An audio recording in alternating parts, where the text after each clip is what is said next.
దేవాతి దేవునికి క్రీస్తు పేరట కృతజ్ఞతలు. అలాగే అవకాశం ఇచ్చిన సహోదరులందరికీ ప్రభువైన యేసుక్రీస్తు వారి పేరట అందరికీ వందనములండి. నిన్న మనం ఏ సబ్జెక్ట్ చెప్పుకున్నాము?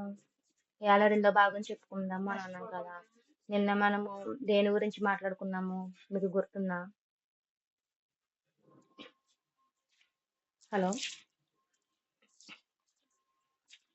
నిన్న మనం దేని గురించి మాట్లాడుకున్నాం గుర్తుందా అండి?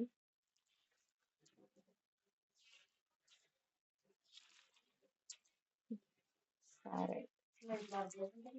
నిన్న మనం ఏం చెప్పుకున్నామో గుర్తులేదా? నిన్న ఓకే. సరే.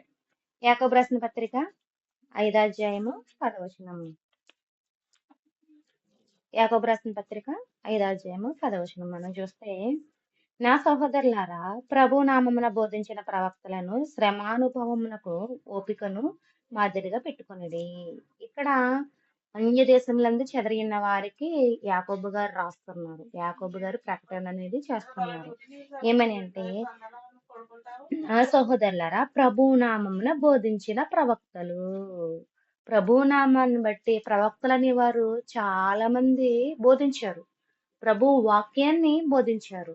అయితే వారికి కలిగిన శ్రమ ప్లస్ అనుభవం, శ్రమ ప్లస్ అనుభవం, శ్రమానుభవం, వారి యొక్క ఓపికను మీరు మాదిరిగా పెట్టుకోండి. అసలు ఎందుకు మాదిరిగా పెట్టుకోమంటున్నారో, వాళ్ళు అనుభవించిన శ్రమలేంటి?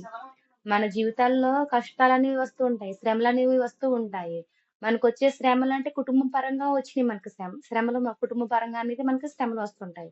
కానీ వీరికి కుటుంబ పరంగా వచ్చినాయి అంటే లేదు. సువార్త విషయంలో, ప్రభు వాక్యాన్ని ప్రకటించే విషయంలో వీరికి శ్రమలు అనేవి వచ్చినాయి. అసలు మనము రాత్రి ఎవరి గురించి నేర్చుకున్నామంటే సిద్కియా గురించి నేర్చుకున్నామండి. మనము నేర్చుకున్నాము. అయితే సిద్కియా అన్న కాలంలో ప్రవక్తలను చంపించారు.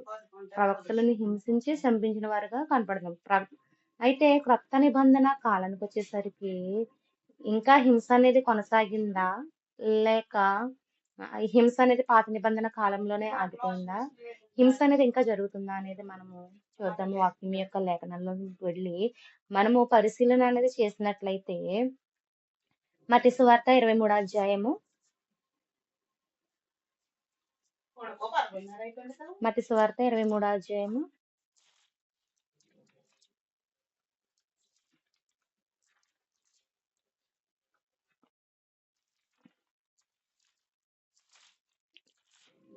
23వ అధ్యాయము 34వ వచనము మనం చూద్దామండి. అందుచేత ఇదిగో నేను మీ యొద్దకు ప్రవక్తలను, జ్ఞానులను, శాస్త్రులను పంపుచున్నాను. మీరు వారిలో కొందరిని చంపి సిలువ వేయుదురు. కొందరిని మీ సమాజ మందిరములలో కొరడాలతో కొట్టి పట్టణం నుండి పట్టణమునకు తరుముదురు. ఇక్కడ యేసుక్రీస్తు ప్రభువారు మాట్లాడుతున్నారు.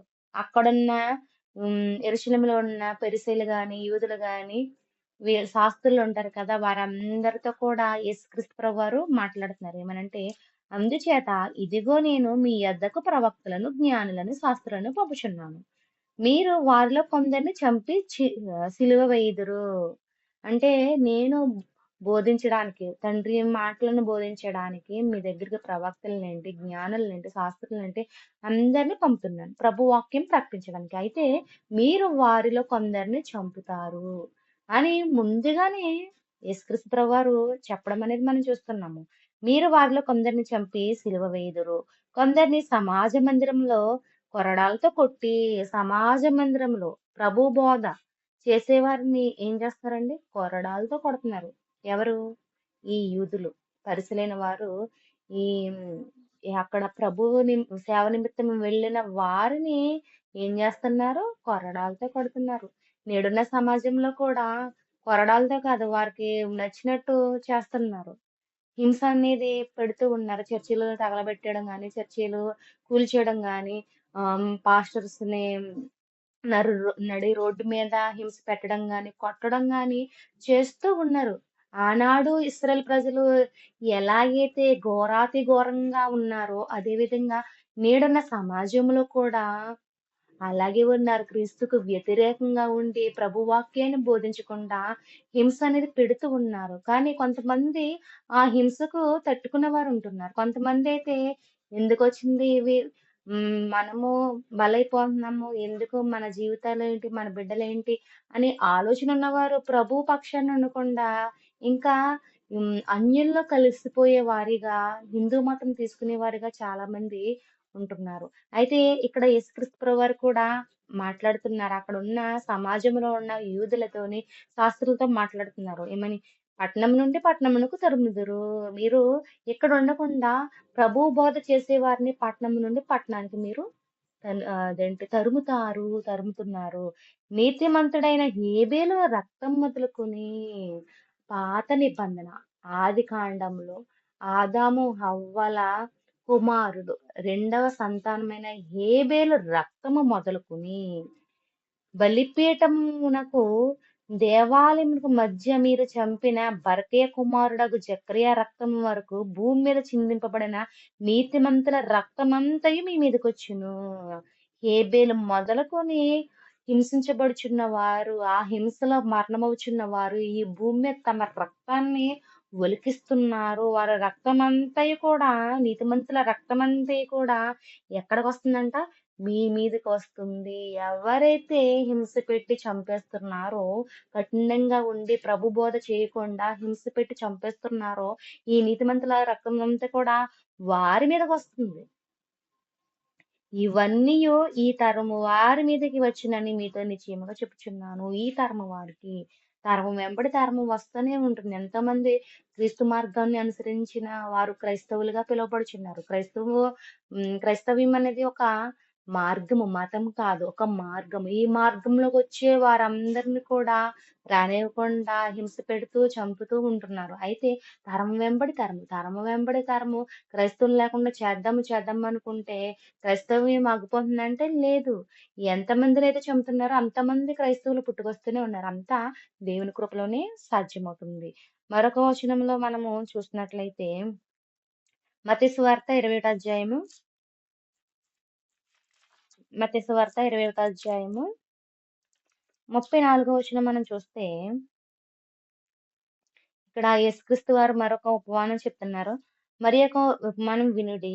ఇంటి యజమానుడు ఒకడుండెను. అతడు ద్రాక్ష తోట నాటించి, దాని చుట్టూ కంచె వేయించి, అందులో ద్రాక్షల తొట్టి తొలిపించి, గోపురము కట్టించి, కాపులకు దాన్ని గుత్తకిచ్చి దేశాంతరం పోయెను. ఒక ద్రాక్ష తోట యజమాని ఉన్నాడు. అతను ఒక గోపురాన్ని కట్టించి ఆ ద్రాక్ష తోటని గుత్తకిచ్చాడు. గుత్తకిచ్చి దేశాంతరం వెళ్ళాడు. అయితే పండ్ల కాలం సమీపించినప్పుడు పండ్లలో ఒక భాగము తీసుకొని వచ్చుటకు ఆ కాపుల యొద్దకు తన దాసులను పంపగా, ఇప్పుడు మనము వ్యవసాయం కౌలుకు చేస్తాము. భూములున్న రైతులు ఏం చేస్తారంటే కౌలుకిస్తూ ఉంటారు. పండించి ఇస్తారు అని ఉంటారు. అయితే ఇక్కడ ఇలాగే ఈ యజమాని ద్రాక్ష తోటలని కౌలుకిచ్చేసి వెళ్ళిపోయాడు. దేశాంతరమే వెళ్ళాడు. అయితే ఇక్కడ తన దాసుని పంపుతున్నాడు.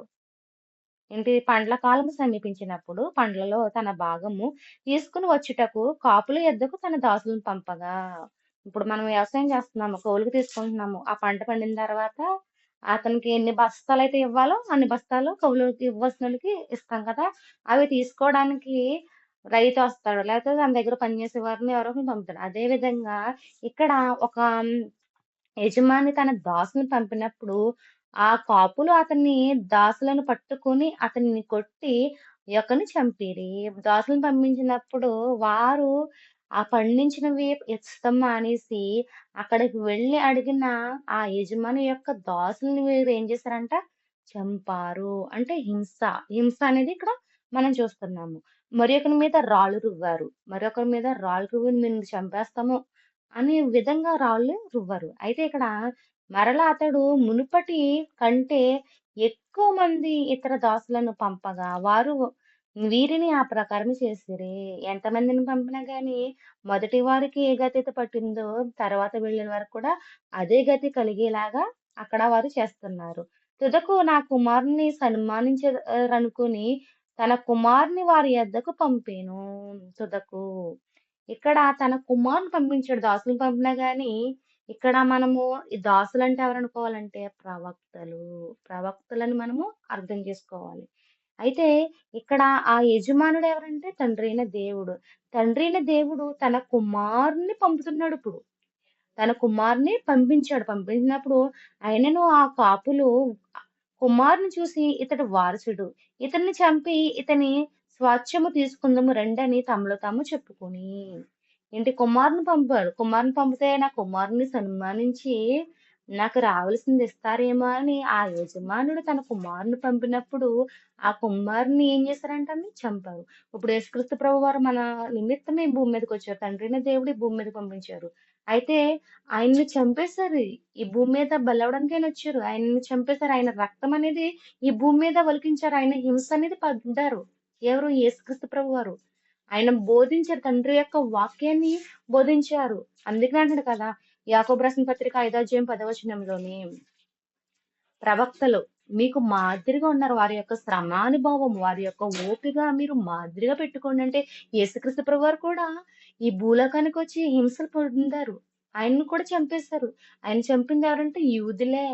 యూద మతస్థులే. యూదుల నుంచి పుట్టుకొచ్చిన యేసుక్రీస్తు ప్రభువారిని యూదులనే వారు చంపేశారు. ఇక్కడ మనం చూస్తే ఆయన ఉపమానం ఏది చెప్పినా యేసుక్రీస్తు ప్రభువారు ఉపమాన రీతిలో తనకు జరగబోయే దాన్ని యేసుక్రీస్తు ప్రభువారు ఇక్కడ తెలపడం దాని మీద తెలియజేస్తున్నారన్నమాట. అతన్ని పట్టుకుని ద్రాక్ష తోట వెలుపట పడవేసి చంపిరి.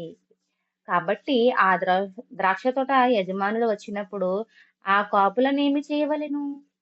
అందుకు వారు ఆ దుర్మార్గులను కఠినముగా సంహరించి వాటి వాటి కాలములయందు తమకు పండ్లను చెల్లించినట్టి ఇతర కాపులకు ఆ ద్రాక్ష తోట గుత్తులను అతనికి ఇచ్చి ఆయనతో చెప్పిరి. మరియు యేసు వారిని చూచి ఇక్కడ తండ్రి తీర్పనేది ఆ దుర్మార్గులు ఎవరైతే దుర్మార్గంగా ప్రవక్తలైన వారిని హింసించారో, వారిని కొరడాలతో కొట్టారో, లేకుంటే రాళ్ళు రువ్వి చంపాలనుకున్నారో, చంపారో, అటువంటి వారి మీదకి దేవుడు ఉగ్రత అనేది చూపిస్తూ ఉంటాడు.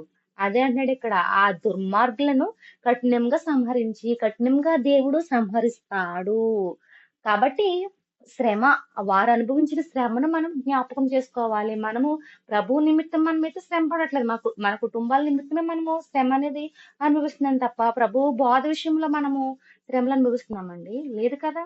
ఇక్కడ ప్రభు ప్రవక్తలు శ్రమానుభవము ప్రభు వాక్యం నిమిత్తము వారు శ్రమలు అనుభవించారు. ప్రవక్తలైన వారు అనుభవించారు. యాజకులు అనుభవించారు. నీతిమంతులైన వారు శ్రమలు అనుభవించారు. వారు ఓపికతో, సహనముతో వారు ప్రభువునందు ఉన్నారు. ఒక పౌలుని చూడండి. పౌలుని రాళ్లతో కొట్టారు. ఆయన చెరసాలలో వేశారు. ఆయన్ని ఎంతో హింస పెట్టారు. పౌలుని చంపాలనుకున్నారు. చంపాలనుకున్నా గాని ఆయన బోధ ఆపారంటే లేదు. పుస్తకాల రూపంలో అపొస్తలుడైన పౌలు గారు జైల్లో ఉండి 14 పత్రికలు రాశారండి జైల్లో ఉండి. జైల్లో ఉంటే ఎవరైనా జైల్లో ఉంటే నేను జైల్లో ఉన్నాను కదా! ఏంటి నాకు ఈ శ్రమలేంటి, కష్టాలేంటి అని అనుకుంటారు. దేవుణ్ణి తలవరు. కానీ సువార్త అనేది ఆగకూడదు. తన ప్రజలైన వారికి అంటే దేవుడు ఏర్పరిచిన ప్రజలకి, దేవుని పిల్లలకి వాక్యం అనేది అందాలి అని ఆయన 14 పత్రికలు ఆ జైల్లో ఉండి రాయడం అనేది మనము చూస్తున్నాము. అదేవిధంగా మనము మరొక వచనం చూసినట్లయితే తెస్సలోనికీయులకు రాసిన మొదటి పత్రిక తెస్సలోనికీయులకు రాసిన మొదటి పత్రిక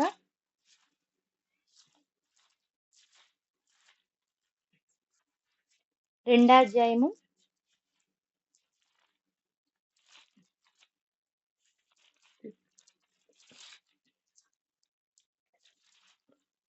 15వ వచనం చూస్తే ఆ యూదులు తమ పాపములను ఎల్లప్పుడూ సంపూర్తి చేయుటకై ప్రభువైన యేసును ప్రవక్తలను చంపి మమ్మును హింసించి. ఇక్కడ అపోస్తలుడైన పౌలు గారు తెస్సలోనిక సంఘానికి రాస్తున్నారు. ఈ యూదులు ఎలాంటి వారు అంటే ఆ యూదులు తమ పాపములను ఎల్లప్పుడూ సంపూర్తి చెయ్యుటకే వారి యొక్క పాపాల చిట్ట అనేది చాలా ఉంది. దాన్ని సంపూర్తి చేసుకున్నారు గానీ, పాపాలని తగ్గించుకోవాలి అనే ఆలోచన లేదు. వారి యొక్క పాపం అనేది పెరిగిపోతూ ఉంది. అందుకనే ప్రభువైన యేసును ప్రవక్తలను చంపి మమ్మును హింసించిరి. ప్రభువుని చంపారు. యేసుక్రీస్తు ప్రభువుని చంపారు. ప్రవక్తలందరిని చంపారు. ఇప్పుడు మమ్మును కూడా హింసించి ఇక్కడ పౌలు గారిని హింసించారు. పేతురు గాని, యోహానుని ఖడ్గంతో నరికారు. యాకోబు.